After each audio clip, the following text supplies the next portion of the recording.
Il est 8h05, tout de suite on fait rentrer l'invité. Radio 2M. Faites entrer l'invité. Avec Fathia Laouni. C'est le 8e président de la 5e République et surtout le plus jeune en un an seulement. Il aura réussi à tout bouleverser, créer un parti qui a tout fait éclater, écarter les deux grands partis traditionnels de droite comme de gauche pour imposer son mouvement En Marche. Un parti de rien, un homme qui en un an seulement a réussi un pari dingue, celui d'ouvrir une nouvelle page de l'histoire de la politique française. Ce fut une campagne totalement inédite en France que les Marocains ont suivie avec la plus grande intention. Les Français se sont massivement rendus aux urnes pour ne pas laisser la moindre place à l'extrême droite, pour faire barrage au Front National, pour que l'extrême droite ne bafoue pas toutes les valeurs de ce pays ami du Maroc. Si la mobilisation en France a été importante, elle l'a également été au Maroc avec des militants engagés à l'image de Hamza Hraoui. Bonjour. Bonjour Fathia, bonjour. Merci d'être avec nous en direct depuis Paris. Vous étiez au Maroc, mais vous êtes parti à Paris pour justement cette grande soirée d'élection qui a eu lieu hier soir. J'aimerais avoir votre réaction tout d'abord suite à ce score inédit. Et j'imagine que pour vous, la nuit a été très très courte. Alors effectivement, c'est une belle victoire. On est euphorique, on est content. Aujourd'hui, on peut dire une nouvelle génération politique est née, issue de la société civile. Et aujourd'hui, on peut dire aussi qu'on ne peut plus faire la politique comme avant.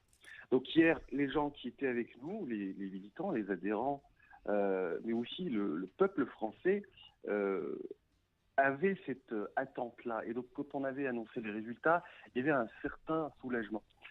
Il y a un vrai besoin, une vraie attente de recomposition du champ politique français, avec un renouvellement de ces élites. Aujourd'hui, avec le mouvement En Marche et Emmanuel Macron, c'est possible. Comme vous l'avez rappelé, c'était un pari dingue, fou au début. Aujourd'hui, on voit que c'est possible. Donc, il faut y croire. On n'a pas encore fini parce qu'il y a ce qu'on appelle le troisième tour des élections, sur les élections législatives. Bien sûr. Parce que pour transformer la France, il faut que Emmanuel Macron ait une majorité de gouvernement. Et la bataille a commencé dès aujourd'hui. Et si vous permettez, j'aimerais aussi saluer tous les comités du Maroc. On en a dans 7 villes marocaines. Ils font un travail extraordinaire. Et c'est eux qui font En Marche Maroc. Voilà. Alors, je rappelle que vous avez été le référent national, celui qui a essayé de mobiliser les troupes au Maroc. Vous avez été nombreux d'ailleurs au Maroc ? Alors, au début, non. Au début, on était 2, au mois d'août 2016. Aujourd'hui, on est 500 adhérents, des milliers d'autres sympathisants. Et on a vu que cette dynamique qu'on sentait, qu'on voyait, elle s'est concrétisée au premier tour, puisqu'on a obtenu un score pour le Maroc qui vote voilà. traditionnellement à droite. Vous avez les chiffres pour les électeurs au Maroc ? Alors, c'est des chiffres très provisoires et des chiffres par ville qui mériteraient d'être consolidés officiellement par l'ambassade de France au Maroc. Mais on est très très au-dessus des scores nationaux en France. Par exemple, à Casablanca, on a fait 93%, à Rabat 93% également, à Tanger 94%. À Marrakech 88%, donc on s'attend à un score qui frôle les 93%, un score global.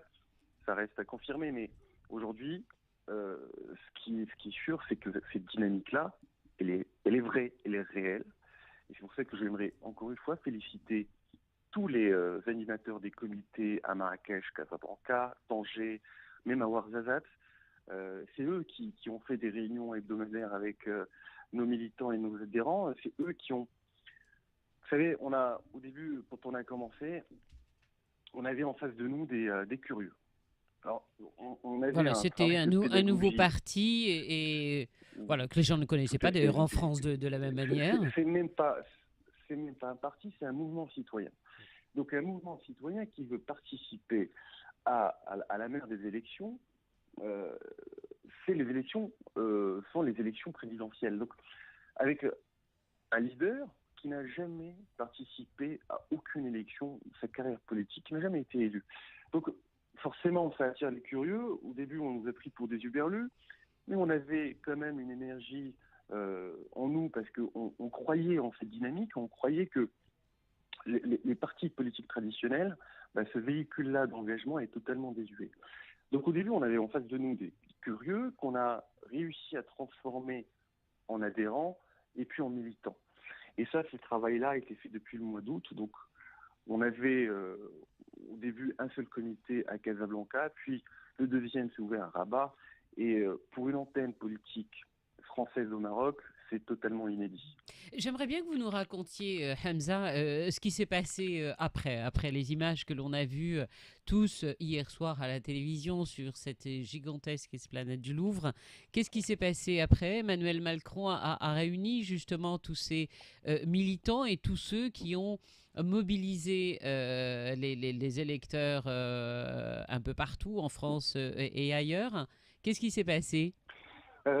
Alors d'abord, il a réuni les premiers compagnons d'autres.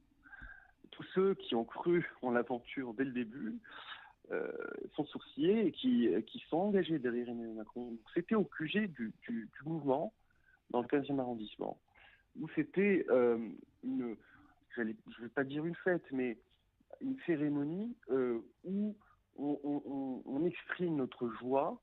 On exprimait aussi notre fierté de servir un nouveau projet politique. Et aussi, c'était émouvant parce que Emmanuel Macron, quand il a commencé aussi, en avril 2016, son aventure, il était bien seul. Et c'était très émouvant hier. Qu'est-ce qu'il vous a dit? Qu'est-ce qu'il vous a dit? Alors, d'abord, il était alors, je ne vais pas dévoiler toute la conversation, mais ce que je peux vous dire, c'est qu'il était très fier. Il était très fier, mais il était aussi empreint de gravité. C'est d'ailleurs cette lucidité de l'homme qui t'a à saluer, parce qu'il sait que la France est divisée, la France est fracturée. On a quand même l'extrême droite au deuxième tour, qui a fait 34%. C'est un moment aussi le taux complexe. d'abstention, le nombre de votes blancs. Le taux d'abstention, le vote blanc, ça veut dire qu'il y a une forte attente des Français de leurs élites politiques. Et il le sait. Donc oui, c'était un moment de joie et de fierté, mais en même temps de remobilisation. Vraiment, voilà, c'est ce que j'allais vous dire. Est-ce que d'ores et déjà, il mobilise ses troupes pour les législatives? Ah oui. Croyez-moi qu'aujourd'hui, dès ce matin, tout le monde est mobilisé pour ces élections, car elles sont fondamentales. Aujourd'hui, il a promis un plan de transformation de la France. Pour le faire et pour le concrétiser, il faut qu'il ait une majorité confortable à l'Assemblée nationale. La difficulté qu'on a aujourd'hui, c'est que on va à peine commencer notre élection avec des candidats tous, je dis bien tous, issus de la société civile, c'est-à-dire 577 candidats en marche qui seront issus de la société civile et qui vont aussi montrer que En Marche, c'est un mouvement d'abord citoyen, et avec une parité parfaite. Donc ça commence puisqu'on va investir des candidats cette semaine. Ils sont prêts et ils auront 3 semaines pour gagner cette bataille qui sera rude. Merci beaucoup, Hamza Hraoui, d'avoir été avec nous depuis Paris. Je rappelle que vous êtes le référent national au niveau du Maroc pour le mouvement En Marche. Merci beaucoup d'avoir été avec nous. Merci à vous. Merci. Place à présent un festival qui, au fil des années, s'est imposé au Maroc, mais pas seulement. C'est un festival qui est parti de rien, d'une idée, celle de réunir dans un même lieu les voix du monde pour faire renaître un de nos plus beaux patrimoines immatériels, celui de la musique gnawa. C'était il y a tout juste 20 ans et la ville d'Essaouira devenait la ville des métissages culturels. Des musiciens en provenance de tous les continents n'hésitaient pas à faire des milliers de kilomètres pour mêler leur voix et leurs instruments à celle et ceux des Ma'allem Gnawi, et des mariages totalement inédits et qui ont permis de donner une dimension universelle à la musique gnawa. 20 ans plus tard, ça continue. 250 à 300 000 festivaliers qui déferlent dans la rue de l'ancienne Mogador. 20 ans, le bel âge et une programmation très particulière, digne de la célébration. Avec nous, celle qui porte ce festival, la productrice du festival Gnawa et musique du monde, Naïla Tazi. Bonjour.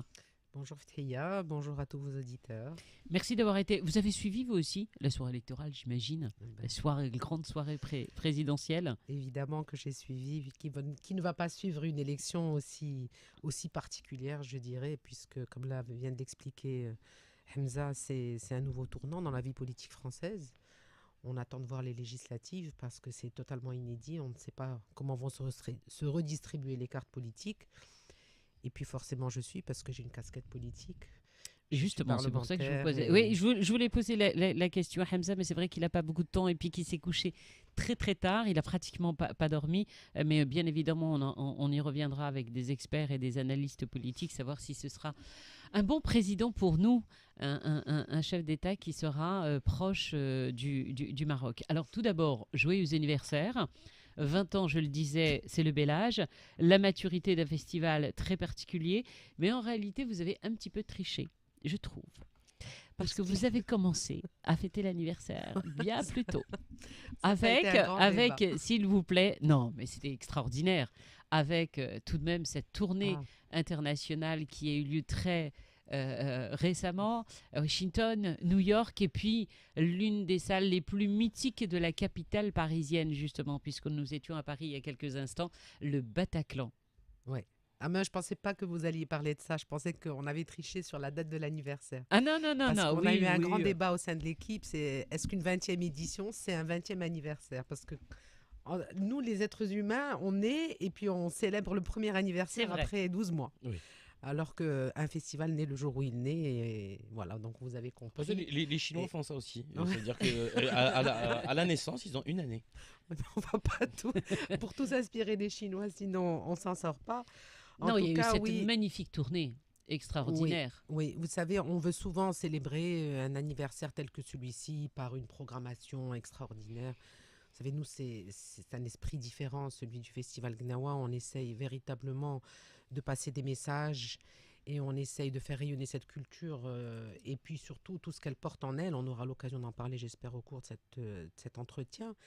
Et en allant vers l'autre, à l'extérieur de nos frontières, c'est une manière de marquer aussi cet anniversaire et puis surtout d'aller dans des salles prestigieuses et puis en particulier le Bataclan à Paris. Effectivement, nous voulions absolument aller dans ce lieu pour dire que nous sommes là et apporter cette culture qui est extrêmement reconnue, appréciée en France, puisque nous avons beaucoup de mélomanes français qui viennent depuis des années. Nous avons des partenariats médias. Mais justement, avec des grands c'était médias faire français. Un petit peu les choses à l'envers, de rendre hommage à tous ces musiciens qui venaient justement. Beaucoup sont venus des États-Unis.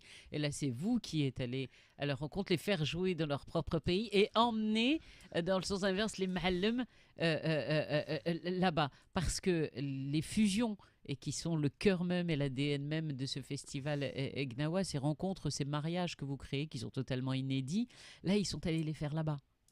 Oui, mais la culture, c'est aussi ça, c'est aller vers l'autre, donc c'est pas toujours attendre d'attirer les artistes et le public étranger vers nous pour mieux nous connaître, c'est à nous aussi de nous exporter, d'aller vers de nouveaux publics, et je peux vous assurer que là, il y a des villes, par exemple à Washington, dans un lieu comme le Kennedy Center, qui est un lieu très très prestigieux et connu mondialement pour en matière de diffusion musicale et artistique, je peux vous assurer que les personnes même du lieu qui nous ont accueillis étaient étonnées de voir autant de monde venir assister à ce programme.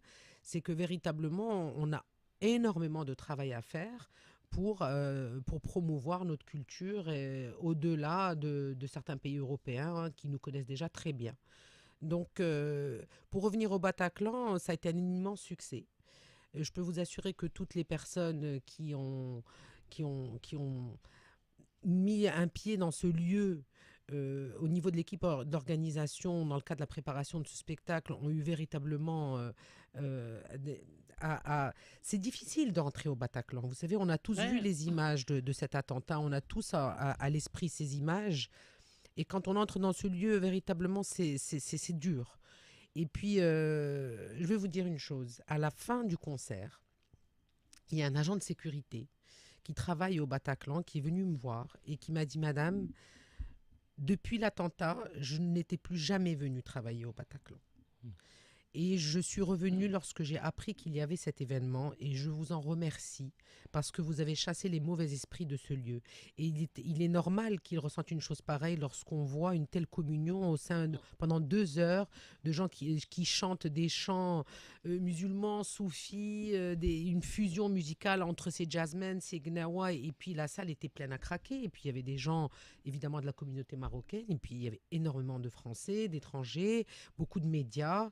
Et tout le monde était subjugué par l'énergie très particulière qu'il y avait dans cette salle. On avait un vrai sentiment de paix, de communion, de réconciliation. Voilà, il fallait absolument que le Maroc soit là et marque sa présence dans ce lieu, peut-être des mois et des mois après, voire un an après. Mais en tout cas, on était là et ça a été très apprécié par les Marocains et par les Français. Et les Marocains étaient fiers de dire, voilà, on est heureux que notre pays fasse l'effort d'organiser une telle manifestation parce que voilà, c'est ça notre islam, c'est ça notre spiritualité, c'est ça notre culture. Est-ce que c'est vrai qu'au début, on parlait de Woodstock marocain? Ah oui, mais ça c'était les titres de la presse internationale. Parce que lorsque nous avons créé ce festival, il faut juste imaginer que ça a été un mouvement, un appel d'air, une lame de fond. Les gens venaient de partout, de tout le Maroc. Et de tous âges, de toute catégorie sociale, toute génération. Voilà, il y avait des gens qui dormaient partout, sur la plage, dans la rue, dans des sacs de couchage, dans les voitures. Voilà, la ville n'était pas en mesure d'accueillir autant de monde, mais les gens venaient, et les gens venaient justement à la recherche de ça, de ce vent de liberté, de cette société voilà, de ces énergies qui se libèrent, de cette mixité, de ce bien-être, cette convivialité. En fait, ce qui est le Marocain en réalité, parce qu'on vivait à l'époque dans une société un peu cloisonnée. Et là, on avait véritablement le sentiment de retrouver cette convivialité, cette fraternité, cette simplicité qui fait le Marocain. Mais d'où est venue l'idée de ce festival Gnawa il y a 20 ans? Qu'est-ce qui a provoqué le déclic? Qu'est-ce qui a fait que vous vous êtes dit tous ensemble, parce que j'imagine que vous étiez plusieurs à l'époque. Oui. Alors je vais le raconter parce qu'il faut raconter. Mais il faut raconter. C'est il y a 20 ans, quoi. On aimerait bien comment cette aventure extraordinaire a vraiment débuté. Écoutez, c'est une rencontre très heureuse entre un groupe de personnes et je vais les citer. Il y avait Pascal Abel, qui est un intellectuel français, qui édite une très grande revue d'art en France qui s'appelle Art Absolument et qui est amoureux des Saouira et dont la conjointe est Najia Mhadji, qui est une grande artiste marocaine dont elle a 2 ateliers, un à Essaouira et un à Paris. Et c'est une artiste contemporaine reconnue et qui expose dans les plus grandes salles à travers le monde, dans les plus grandes galeries. Et il y avait donc moi-même et Soundous Laqsari, mon associé. Et puis Nawal Slaoui, qui a une galerie d'art, qui est commissaire d'exposition et qui est une dame qui, depuis 25 ans, a toujours milité dans le domaine de l'art au Maroc. Il y avait Abdelhafid Chliyeh, qui est décédé malheureusement, et qui était psychologue et qui faisait de la recherche sur les thérapies traditionnelles et les rituels de trans thérapeutique, qui a édité plusieurs publications sur les Gnawa, et Abslam Ali Khan, Ma'alem Gnawi. Alors nous sommes réunis, nous avons discuté de la possibilité d'organiser un festival comme ça. Pourquoi? Nous avions tous quelque chose qui faisait qu'on avait de l'amour pour la musique, de l'amour pour les Gnawa, de l'amour pour la ville d'Essaouira. Et ensemble, on a évoqué cette idée. Je rappelle que 2 ans ou 3 ans avant, nous avions organisé un concert à Casablanca de Carlos Santana. Et, oui, et qui donnait son premier concert au Maroc. Et la veille du concert, on a invité Mahmoud Guinée, qui est décédé l'année dernière, à venir jouer. Voilà, on invite un très grand musicien, on lui présente un artiste marocain pour qu'il connaisse la musique marocaine. Et Carlos Santana a passé toute la soirée assis par terre sur un tapis, à improviser avec sa guitare, avec Mahmoud à côté de lui, avec son gembri, tous les deux. Nous avons eu droit à ce moment privilégié qui était absolument exceptionnel. Et le lendemain, Carlos Santana a dit « Je veux cet artiste avec moi sur scène ». Et donc, il a partagé la scène avec Mahmoud. Et puis, voilà, c'était peut-être les premiers signes de quelque chose qui allait se passer.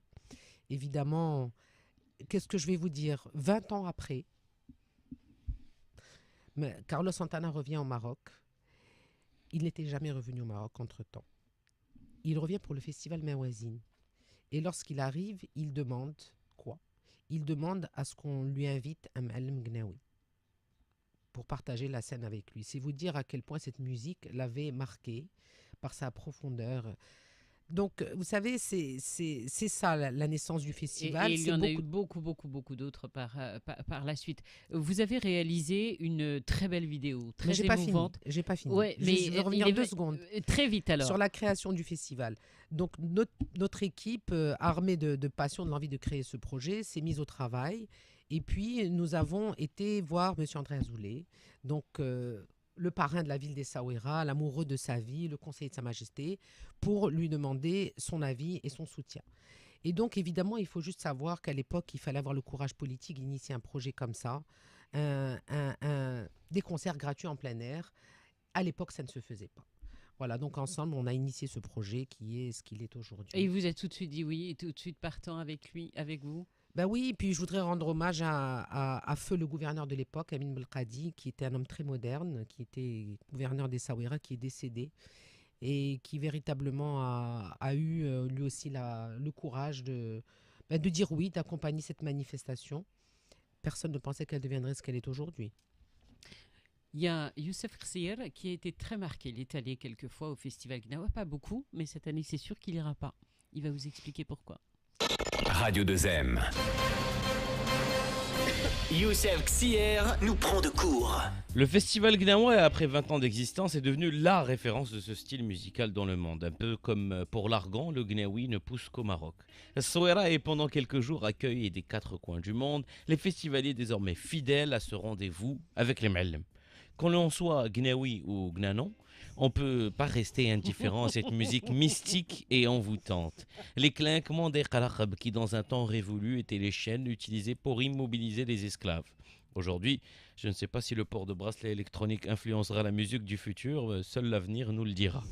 À Essaouira, tout change sans vraiment bouger. La vieille Médina cristallise ce voyage dans le temps. Les ruelles vibrent au son de la musique et aux effluves du mysticisme africain. Que ce soit au cœur de la Médina ou au bord de la plage, les artistes sont là pour nous faire rire, danser et pleurer. Cette année, c'est le 20e anniversaire, une date importante. Connaissant le temps que prend l'île Gnawiya, je pense que le chant de joyeux anniversaire pourrait prendre plus qu'un après-midi. Ah, mais j'étais persuadée que tu allais nous parler des mouettes, moi. Je t'ai pris de court. Non, Oui, oui, c'est le cas de le dire. On marque une petite pause et on revient juste après les informations.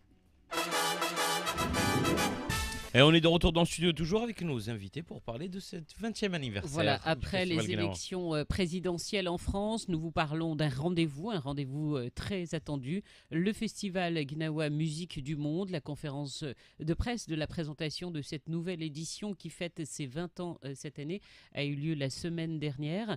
Naïla, vous avez réalisé une belle vidéo très émouvante, une rétrospective de ces 2 dernières décennies et on y voit des foules immenses, une liesse populaire de tout âge parce que c'est avant tout, et ça vous y tenez énormément, c'est avant tout un festival populaire. Oui, c'est ce qui a fait sa force et c'est ce qu'il a fait toujours.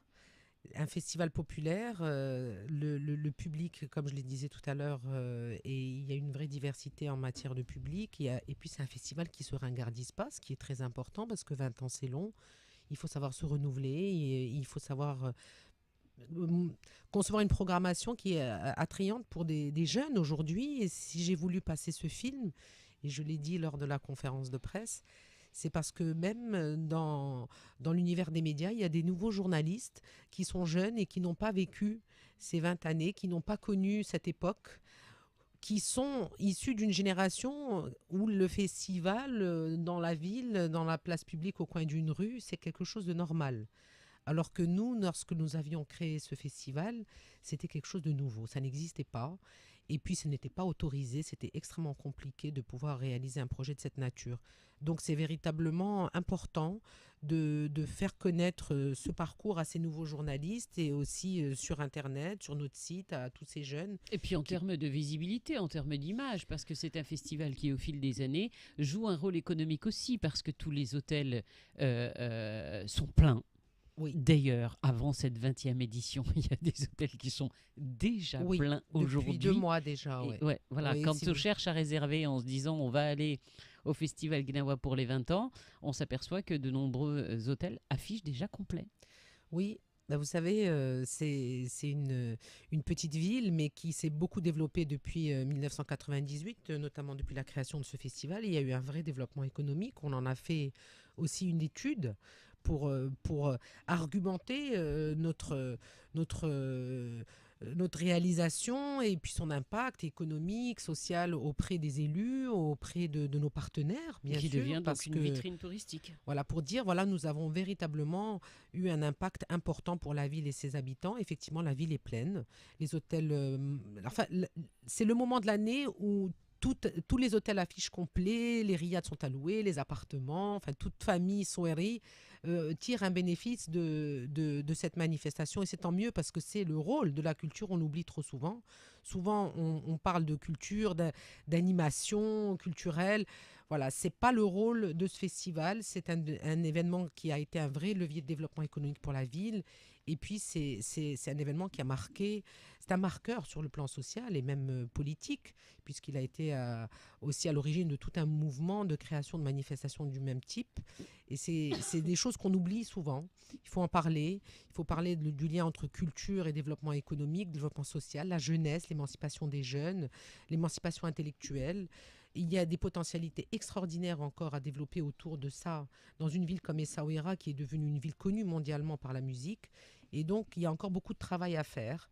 Et nous sommes prêts, nous y attendons tous les jours. Et voilà, c'est une très belle aventure. Il y a aussi, ce qu'il ne faut jamais oublier, c'est, comme l'a dit M. Yazami, le président du Conseil national des droits de l'homme lors de la conférence de presse, c'est aussi un festival qui a réhabilité une notion de dignité à travers l'histoire des Gnawa, de cette culture minoritaire, de toute cette notion d'esclavage qu'il ne faut jamais oublier, parce que c'est de cette notion-là que le projet en lui-même tire tout son essence. C'est un projet qui parle d'une minorité issue de l'esclavage. Et puis bon, on n'a pas le temps de développer, mais le Maroc a joué un rôle très important sur ces questions-là, dans notre région du monde. C'est des questions sensibles. Il y a encore des pays du Maghreb qui n'ont pas encore été au bout de cette question. La condition des Noirs encore pose problème dans beaucoup de pays voisins, tout voisins, je ne citerai pas, où les Noirs sont extrêmement maltraités. Nous avons une politique d'immigration en direction des réfugiés subsahariens, enfin des immigrants subsahariens qui est extrêmement courageuse.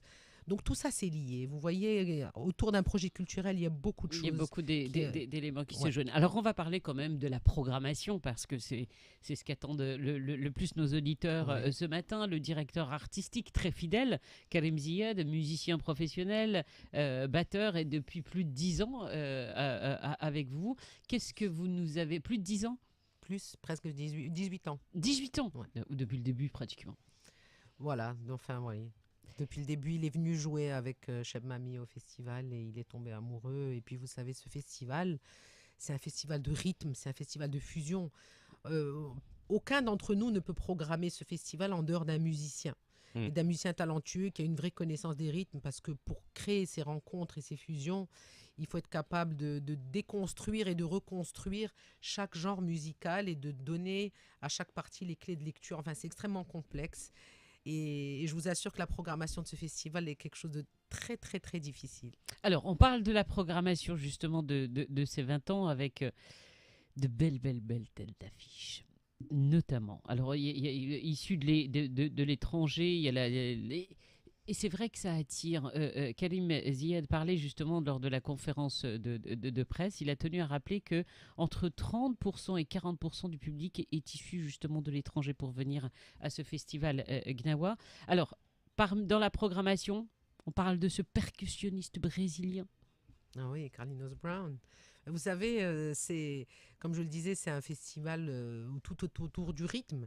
Donc, on a voulu faire cette année une ouverture, une ouverture très, très, très haute en rythme et en couleur, avec avec cet artiste qui vient du nord-est brésilien. Vous savez, on cherche toujours des similitudes entre des cultures qui ont les mêmes origines, l'esclavage, la négritude, le vaudou haïtien, la santeria de Cuba. Tout ça, c'est le candomblé du Brésil. Et puis là, les rythmes de Carlinhos Brown. C'est un artiste qui est connu pour la dimension extrêmement spectaculaire de son travail, pour ses rythmes endiablés. Je pense que là, il faut savoir qu'il va donner 2 concerts. Il va donner un concert d'ouverture qui va être véritablement un travail autour du rythme, une résidence avec M'Alem Saïd et Mohamed Kouyou de Marrakech. Et il donnera un 2e concert le samedi soir qui sera son concert à lui. Donc ce sera 2 concerts différents et c'est important de le préciser. Autre artiste très très attendu, le bluesman américain Lucky Peterson. Ben oui, là aussi, les liens entre le blues et Gnawa. Vous savez, on a toujours rêvé de faire venir ce grand bluesman qui est décédé l'année dernière. Son nom m'échappe, qui est venu à Mawazine. Oula, là, vous avez posé une colle à la sabah, là. Bon, c'est pas grave, on faut va un café. trouver Vous m'avez après. pas proposé de café, Fthia. C'est Son pas nom, vrai. C'est Ah, pas la vrai. délation. C'est pas vrai. Et Lucky Peterson, oui, alors là, par exemple, juste pour que les auditeurs comprennent comment on travaille, on envoie des morceaux de Gnawa à l'artiste, qui les travaille déjà en amont, qui s'en inspire, qui écoute la musique, ce qui fait que quand il arrive avec son groupe, il a déjà véritablement procédé à une écoute très approfondie de cette musique-là. Et puis quand ils arrivent, ils sont prêts à travailler en résidence pour la fusion qu'ils vont présenter sur scène. Donc c'est comme ça que nous travaillons. Et là, je pense que ça va être vraiment un concert extrêmement intéressant.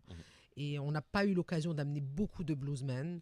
Et je pense que ce concert-là va être vraiment, vraiment un grand moment de cette 20e édition.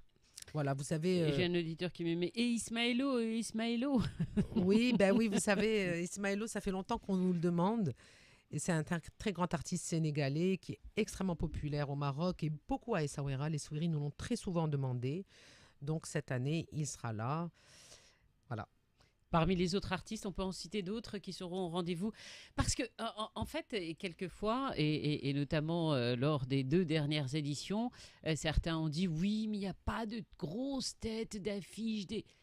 Mais en fait, le plus important de tout, et les gens ne réalisent pas quelquefois, et on l'a vu l'année dernière, où c'était pour moi en tout cas, là je vais parler à titre personnel, peut-être l'une des plus belles éditions auxquelles j'ai assisté, parce qu'il y avait des moments rares. Et c'est pas spécialement tête d'affiche ou pas tête d'affiche.